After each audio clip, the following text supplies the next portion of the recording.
Effective altruism is both an organisation and a way of thinking about how we can do good in the world. It's evidence-based and explores what we can do to help, both as individuals and as part of a community. We know that helping others is important, and when we look at the world around us, there are so many people in desperate need of assistance of one type or another. But it can feel overwhelming at times, and it can be hard to know where to start. When 700 million people live in poverty, and 6 million children die a year from preventable diseases, it can feel hopeless at times. But the reality is that we can make a difference. Across many measures, life has been improving over recent decades. Childhood mortality and poverty have been falling. But this isn't an accident. It relies on human ingenuity, human compassion, and the effective use of resources. Effective altruism is about figuring out how to use those resources, including those we might have as individuals, to maximise the good we can do. And it's probably a lot more than you might think. As individuals, the main resources we have at hand are our time and our money. Effective altruism can help us decide how to use these tools to help others based on what our personal strengths and situation might be. To simplify, we could say that our time is split between our career and our spare time.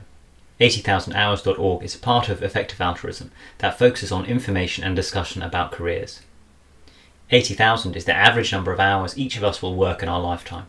And if we consider what jobs we choose, or in what direction we take our current career, we can make a huge impact with the time we spend at work. There is also the opportunity to make a difference in your spare time. You can learn more by checking out the podcasts, articles and videos on the EA website. There are also many local groups and groups of special interests that might resonate with you, as well as various events and conferences you can attend. The other major resource we have is our money, but it can be really hard to know how to approach charitable giving. Effective altruism has an evidence-based approach to giving, and can help us consider what causes to give to, and also to reflect on how much to give. Analysis by EA suggests that by giving to the highest impact charities, we could increase the impact of our donations by 10 to 100 times. And with the weight of this evidence behind you, you can be more sure that the money you're giving is really going somewhere useful. To put this concept of evidence-based giving into context, let's look at some figures relating to one problem in particular. Waterborne illnesses, including diarrhoea, kill more than 3 million people per year, mostly children. Let's imagine that each of these hearts represents 1 year of healthy life.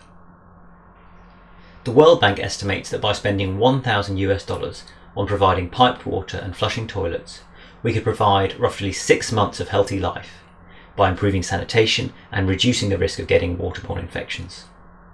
$1,000 for 6 months of life seems like a pretty good deal. But what if we spent that same money on giving people chlorine to disinfect their water?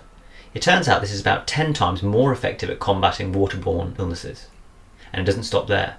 Giving sick children zinc with their diarrhoea treatment, in the form of oral rehydration salts, can result in an extra 33 years of healthy life for the same $1,000 investment.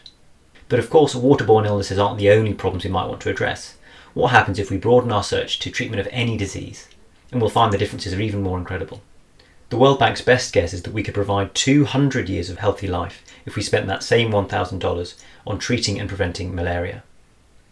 Now let's compare this to what most high-income countries might spend on new cancer drugs, and the difference is really enormous. Now, research into cancer drugs is really important, and well worth spending money on. With calculations like this, it's important to bear in mind that some of the benefits are inherently difficult to measure, or might only be realised long into the future, for example with research. And EA certainly bears these considerations in mind. That said, this kind of data does seem to show that preventing malaria represents a fantastic opportunity to save human lives. And it's critical that we act on these opportunities, because every day people's lives are on the line. A key part of the effective altruism approach is to find causes that are big, tractable and neglected. Big problems are ones that affect many people's lives by a lot. Tractable problems are ones that we have clear ways of making progress, and neglected problems are ones that perhaps don't receive much attention and might benefit most from funding. A rigorous evidence base combined with these principles is what EA uses to make sure that donations go where they can do the most good. Apart from choosing what causes to give to, there's also the question of how much money we should give, and this can be a difficult one. If you live in the UK like me, then the average amount of money that you might earn after tax is approximately £22,000 per year, or $30,000. This would put you in the top 5% of earners worldwide, with earnings 10 times the global median. Now let's imagine that typical person decides to donate 1% of their income. That's an amount that's probably not going to have any noticeable impact on your quality of life. According to calculations by Giving What We Can, By donating this 1% over the course of your career, by giving to the most effective charities, you could prevent over 5,000 diarrheal infections. Or you could enable 1,600 children to go to school for a year. Or you could save the lives of 4 children by providing bed nets to prevent malaria. Now this is imagining that you earn £22,000 per year, every year for the whole of your career. Now many people might earn more than that, or be able to give a higher amount of their income without feeling too much financial hardship. For example, if you earned £44,000 per year and donated 5% of your income, you could potentially save the lives of 40 children over the course of your life. By giving in this way, and by giving more, we really can make a tremendous difference. Getting children in school, fighting global inequality, and saving lives. Giving away money can feel difficult, but when we know there's evidence to prove it's making a real difference, it can be incredibly rewarding and actually really improve our own well-being and sense of meaning in life.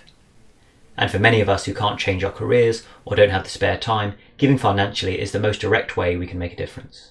By giving through EA, you can trust that your money is being used based on evidence, and you can also choose which causes are important to you. Many of us have already taken the Giving What We Can pledge to donate 10% of our income over the course of our careers. By choosing to donate in this way, you'll be joining a community of people who are really committed to giving more effectively.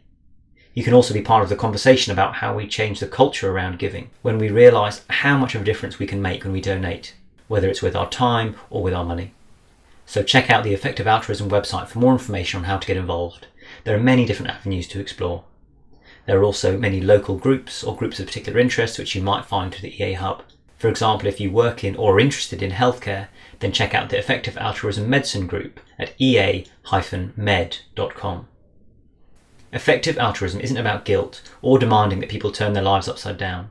It's about opening a discussion about the amazing opportunities we have to help others and join a community of people who feel the same. So join the conversation today. Thank you.